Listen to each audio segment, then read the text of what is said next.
YouTube. Jose Loves MMA.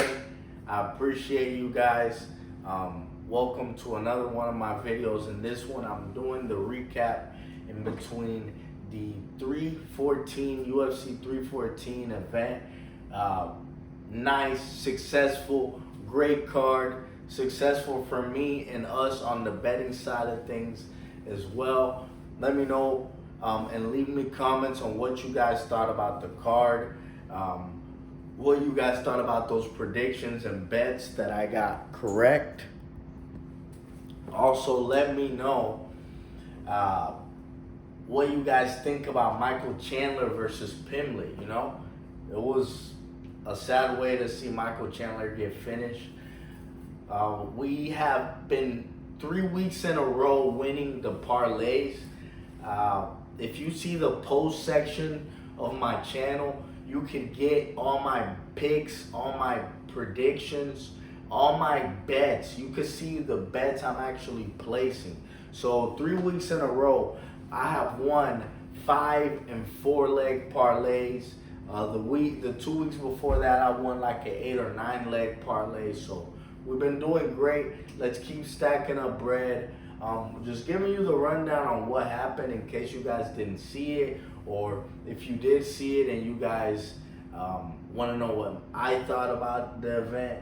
First fight was Nora Cornole against Haley Cohen.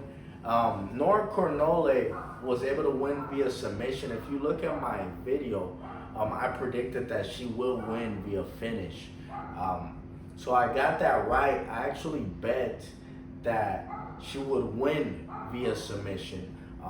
That I had the odds at plus 700, and $50 got me $350. So that was an amazing way to open up the card. In the fight, Nora was winning the aggressive exchanges. She got taken down kind of in the first round and then threw up an armbar which she wasn't able to get.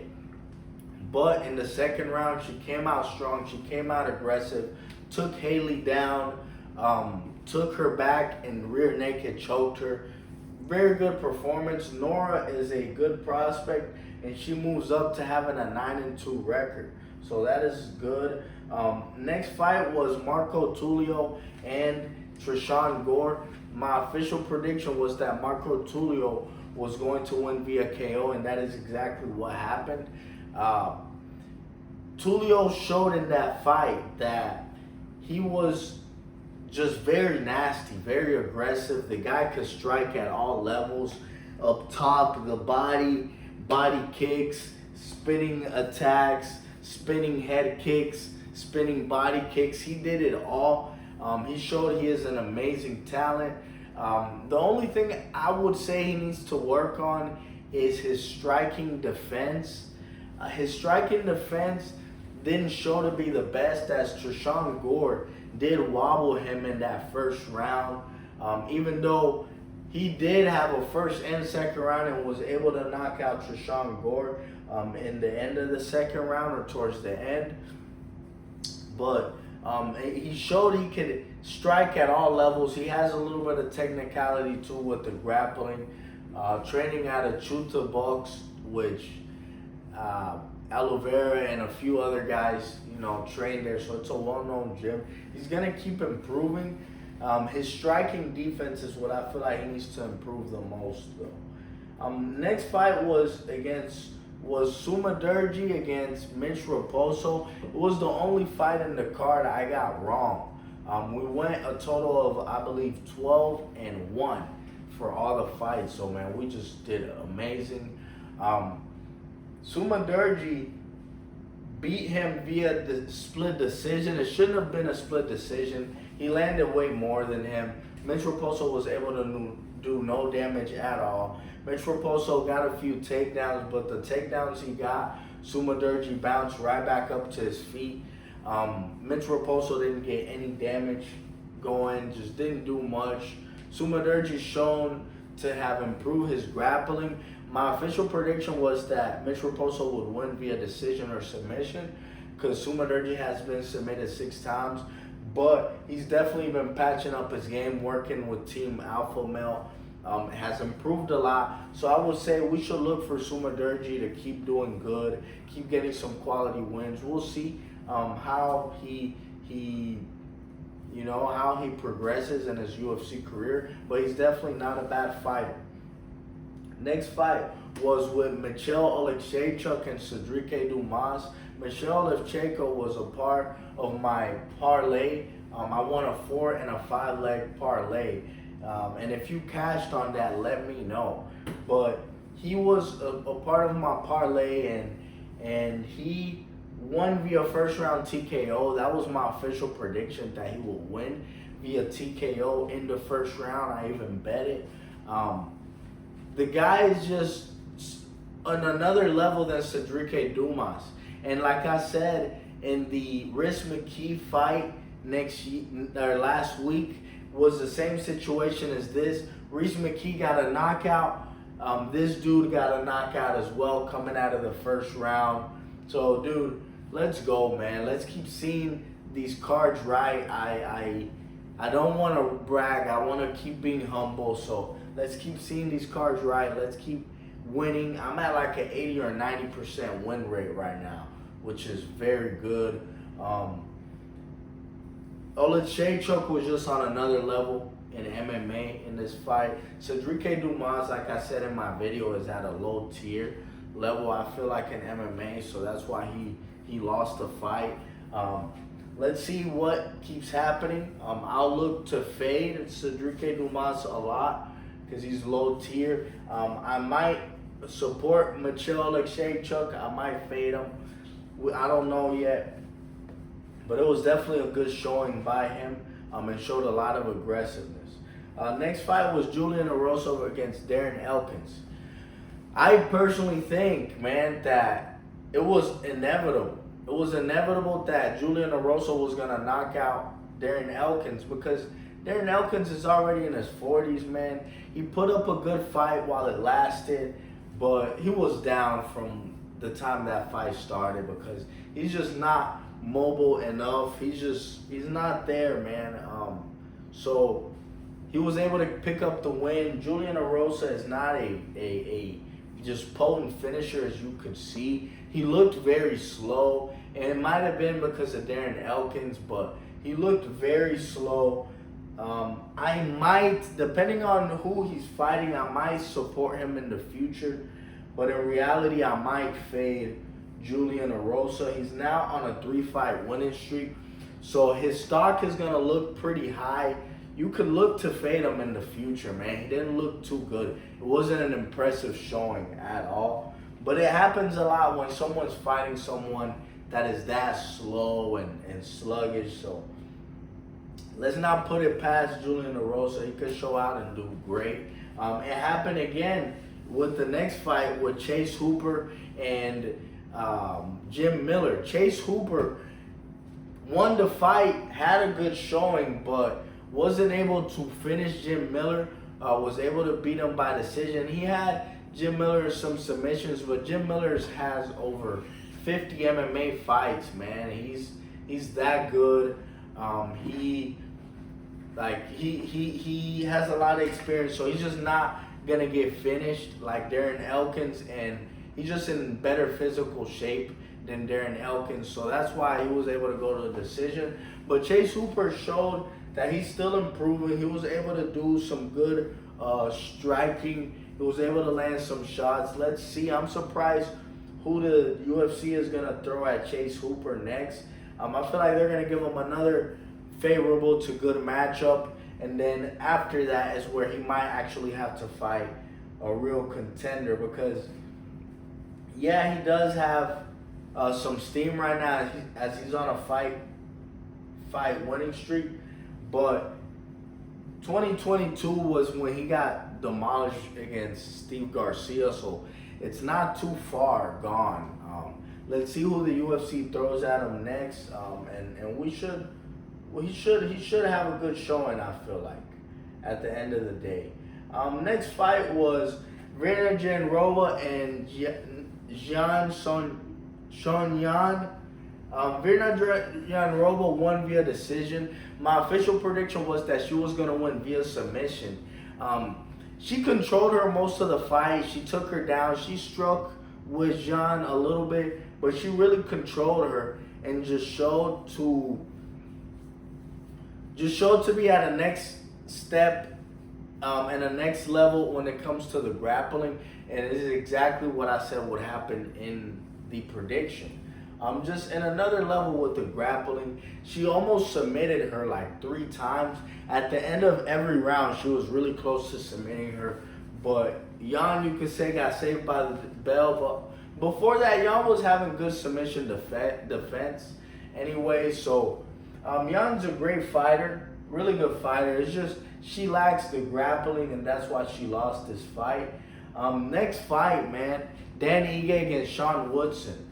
I picked Dan Ige to win via TKO, and that is exactly what happened.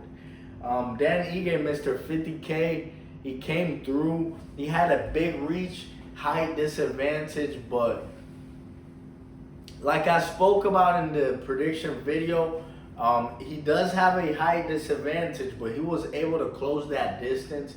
He was able to connect. He did great. I'm happy for him. Sean Woodson, I like him as a fighter a lot too, and he was protesting an early stoppage, but honestly, Sean Woodson did not. He was winning the decision, but he just wasn't doing anything phenomenal or significant. Ige was really the one trying to bring the fight. He just couldn't find him, but he was able to find him at the end. Landed some really good shots, TKO'd him. We cashed out on that bet. And let's keep going, man. Let's just keep on the momentum. It was a great showing for both guys. I mean, Sean Woodson was on the way to winning the fight, and then at the very end that happened. So we're gonna hop on Sean Woodson in the future, man. He's a really good fighter. Dan Ige as well. The next fight was Dominic Reyes against Nikita Krylov. I said that I had Nikita Krylov winning the fight, but my official bet and prediction, if you guys watched my video, was that Nikita Krylov and Dominic Reyes fight would not go past the first round. So I looked and played the under 1.5, and that is exactly what happened. The fight did not go past the first round.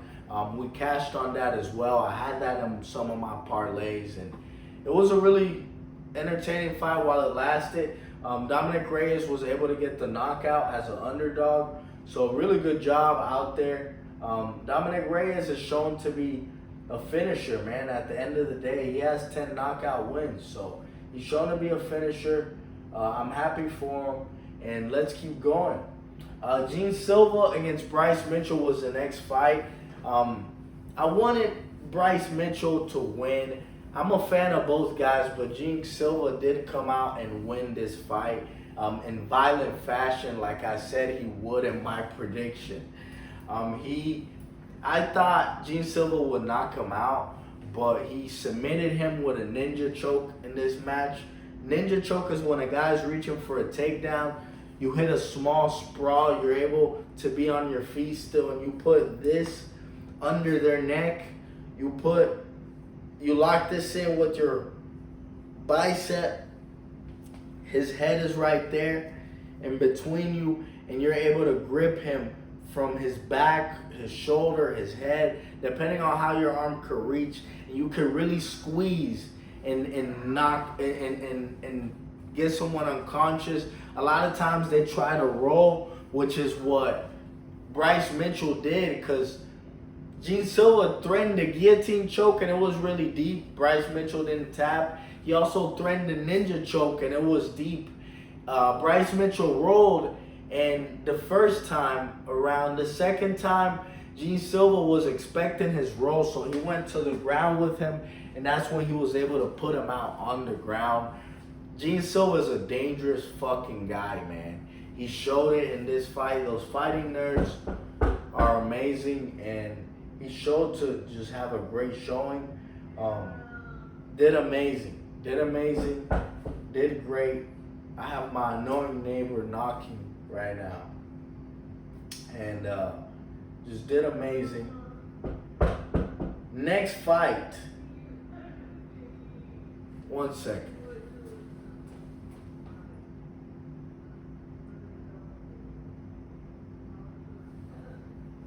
Next fight was Paddy Pimblett against was Yair Rodriguez against Patricio Pitbull. Yair Rodriguez was able to win this fight via decision, but I had Yair Rodriguez winning the fight via TKO.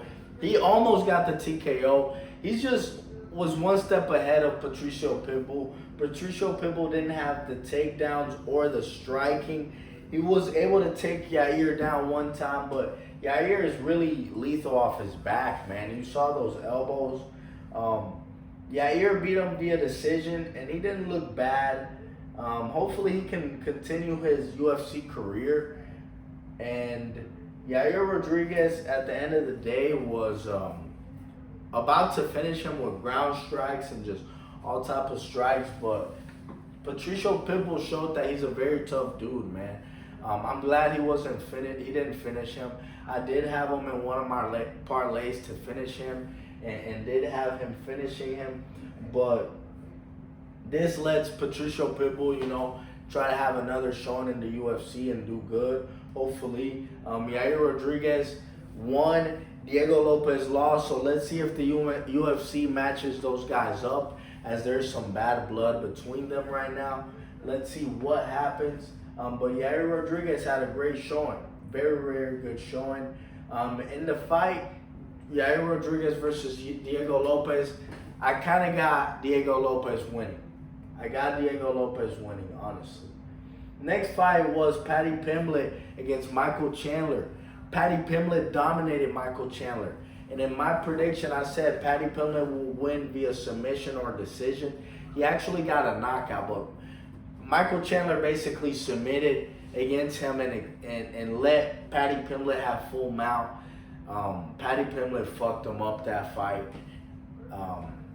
It was a nasty finish. I feel bad for Michael Chandler because I like him, but it is what it is. I mean, Paddy Pimblett won fair and square and just was the better fighter that night. And it was a great showing for him, man. Let's see who he fights next. He looks to be improving every time, looks very calculated, looks very dangerous. So let's just see how he comes out. Next fight, and the final fight of the main event, was Alexander Volkanovski versus Diego Lopez. Alexander Volkanovski won the decision, and I predicted that he would win via decision.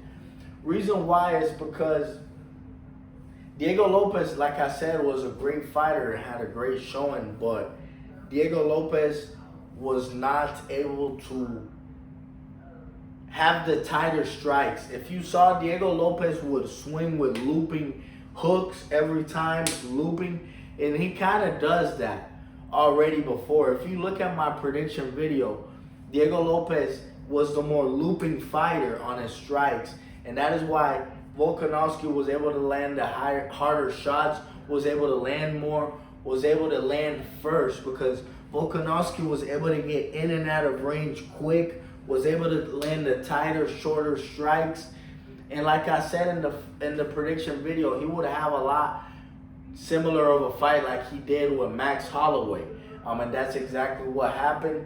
Let me know what you guys think of my predictions, man. We've been killing it. 3 weeks in a row, consecutive winning parlays. Another thing is that UFC has a break for the next 2 weeks. So let me know if you want me to upload predictions on other sports or also other MMA fighting, like Cage Warriors and PFL, who have both cards this week. So they're going to have 2 events. And it's usually pretty easy to bet and predict those. So let me know what you guys think. Let me know if you guys want me to come out with more videos aside from UFC stuff. Leave me comments. Let me know if you've been making money on my bets. Thank you guys and have a great rest of y'all's day.